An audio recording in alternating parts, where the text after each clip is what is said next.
সে সর্বকালের সেরা একটা টাকার খেলা চলিছে এই ২৬-এর ১২ তারিখের ১২ই ফেব্রুয়ারির নির্বাচনে।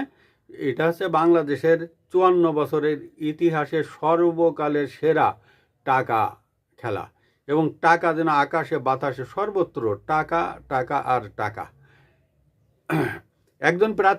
একজন ব্যারিস্টারকে দেখা গেছে একজন পান দোকানদারকে ১,০০০ টাকা দিতে, এবং তিনি বাচ্চাদেরকে টাকা দিছে, কয়েকজন বাচ্চাকে ১,০০০ করে টাকা দিছে, এবং বলছে কি যে এটা নির্বাচনের টাকা না, এটা হচ্ছে তোমাদের খেলাধুলার টাকা, মানে ঠাকুর ঘরে কেড়ে আমি কলা খাই না।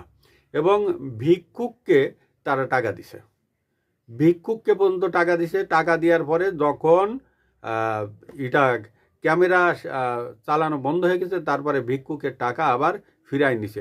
এক ভিক্ষুককে ২,০০০ টাকা দিছে এই বৃহত্তর নড়াইল এলাকায়। এবং টাকাসহ এই ইলেকশনের সময় টাকাসহ জামাতের সারা বাংলাদেশ থেকে ১৩ জন টাকা সরবরাহকারীকে আইন শৃঙ্খলা রক্ষাকারী বাহিনী অ্যারেস্ট করেছে।